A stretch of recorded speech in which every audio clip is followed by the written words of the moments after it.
قالو حضرت علی کے خاص شاگرد ہیں۔ یہ ان عمران بن حسین، حضرت عمران بن حسین رضی اللہ تعالیٰ عنہ سے حدیثین، دو حدیثیں بیان کرتے ہیں، اور حضرت ابو بکرہ رضی اللہ تعالیٰ عنہ سے عن ابی بکرۃ عن نبی صلی اللہ علیہ وسلم حدیثاً، ایک حدیث بیان کرتے ہیں۔ وقد سمع ربعی من علی بن ابی طالب رضا عنہ، حضرت علی کے خاص شاگرد ہے۔ تو دو روایتیں حضرت عمران بن حسین سے نقل کرتے، اور ایک روایت حضرت ابو بکرہ رضی اللہ تعالیٰ عنہ سے نقل کرتے ہیں۔ تو ان کی دو روایتیں جو حضرت عمران بن حسین سے ہیں، جو حضرت عمران بن حسین سے ہے، وہ ایک تو سنن نسائی، سنن کبریٰ باب المناقب میں، باب المناقب میں ایک حدیث، لَأُعْطِيَنَّ الرَّجُلُ، وہ ہے نا حدیث کون سی، لَأُعْطِيَنَّ الرَّایَةَ رَجُلًا يُحِبُّ اللَّهَ وَرَسُولَهُ، یہ والی حدیث۔ اور دوسری حدیث ہے جو سنن کبریٰ نسائی باب عمل الیوم واللیلہ میں ہے، اتا حسین رسول اللہ صلی اللہ علیہ وسلم قبل ان یسلم، قبل ان یسلم والی حدیث مبارک۔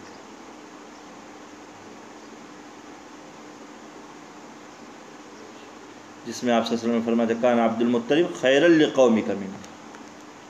تو یہ حدیث ہے۔ اور حضرت ابو بکرہ سے جو حدیث بیان کرتے ہیں وہ ہے اذ المسلمان حمل احدهما على اخيه السلاح فهما على جرف جہنم، جرف جہنم، یہ صحیح مسلم کے اندر حدیث مبارک موجود ہے۔ اب دیکھیے حضرت ربیع بن حراش اور عمران بن حسین اور حضرت ابو بکرہ کے درمیان میں یقینی لقاء اور یقینی سماع کا ثبوت نہیں ہے، لیکن اس کے باوجود بھی محدثین نے ان کی احادیث مبارکہ کو معتبر تسلیم کیا ہے۔ تو 11 مثالیں ہو گئی تقریباً۔ 12ویں مثال ہے واسند نافع بن جبیر بن مطعم عن ابی شریح الخزاعی عن نبی صلی اللہ علیہ وسلم حدیثا، حضرت نافع بن جبیر بن مطعم مدنی ہے، حضرت ابو شریح الخزاعی رضی اللہ تعالیٰ عنہ سے ایک حدیث روایت بیان کرتے، دونوں کے درمیان میں یقینی سماع ثابت نہیں ہے لیکن قبول کیا گیا ہے۔ وہ حدیث صحیح مسلم کتاب الایمان باب الحث علی اکرام الجار میں موجود ہے، من کان یؤمن باللہ والیوم الآخر فلیحسن الی جارہ، یہ والی حدیث۔ اگلی مثال ہے واسند النعمان بن ابی عیاش عن ابی سعید الخدری رضی اللہ عنہ ثلاثۃ احادیث عن نبی صلی اللہ علیہ وسلم، حضرت نعمان بن ابی عیاش حضرت ابو سعید خدری رضی اللہ عنہ سے 3 احادیث بیان کرتے۔ ایک حدیث صحیح بخاری کتاب الجہاد میں ہے، دوسری صحیح مسلم کتاب الرقاق میں، اور تیسری جو ہے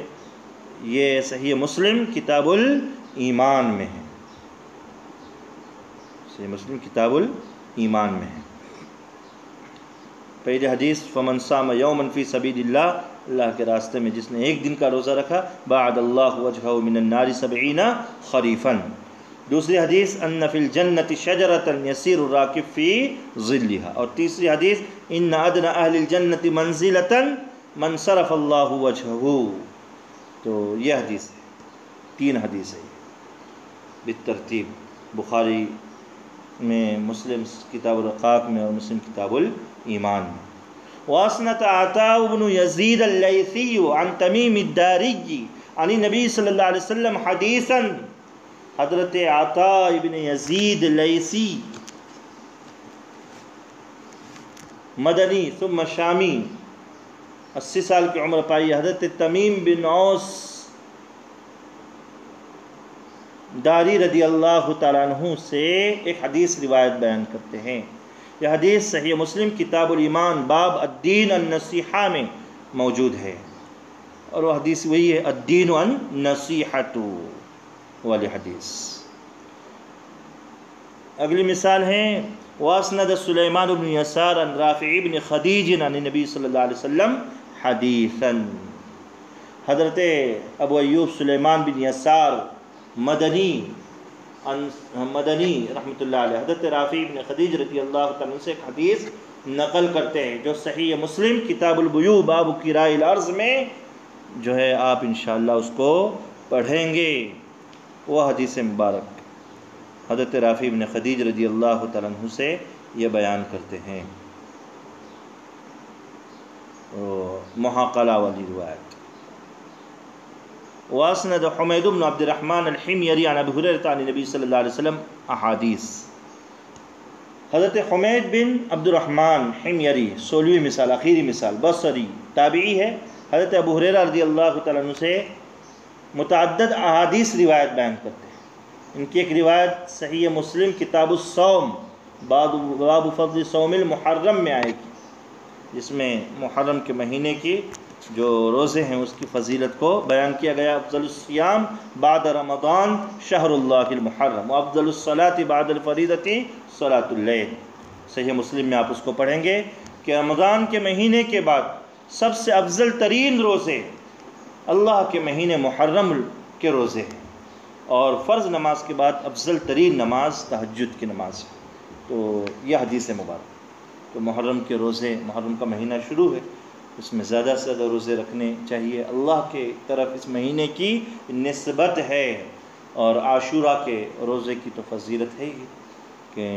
9 اور 10 محرم کو یا 10-11 محرم کو روزے رکھے جائیں۔ اللہ تعالیٰ اس پر بھی عمل کرنے کی توفیق نصیب فرمائے۔ تو یہ جو حدیث مبارک ہے حمید بن عبد الرحمن حميري حضرت ابو ہریرہ رضی اللہ تعالیٰ سے نقل کرتے ہیں۔ ان کے درمیان میں، حضرت ابو ہریرہ کے درمیان میں یقینی سماع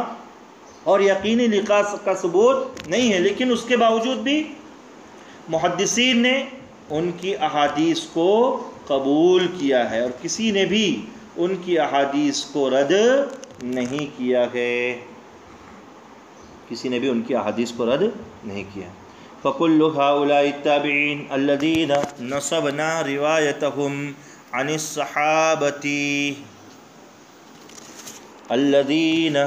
سَمَّيْنَاهُمْ لَمْ يُحْفَظْ عَنْهُمْ سَمَاعٌ عَلِمْنَاهُ مِنْهُمْ فِي رِوَايَةٍ بِعَيْنِهَا وَلَا أَنَّهُمْ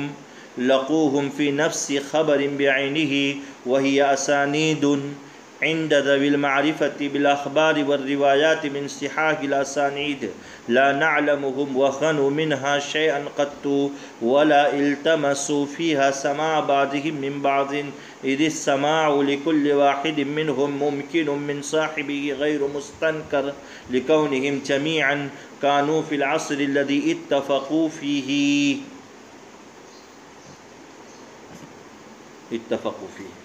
وكان هذا القول الذي أحدثه القائل الذي حكيناه في توهين الحديث بالعلة التي وصف أقل ممن يعرج عليه ويثار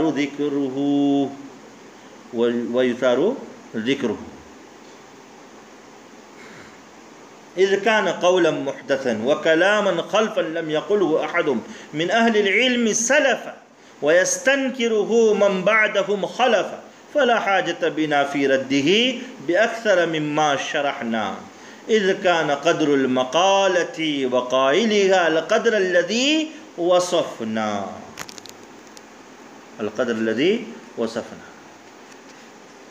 امام مسلم رحمۃ اللہ علیہ فرما رہے ہیں کہ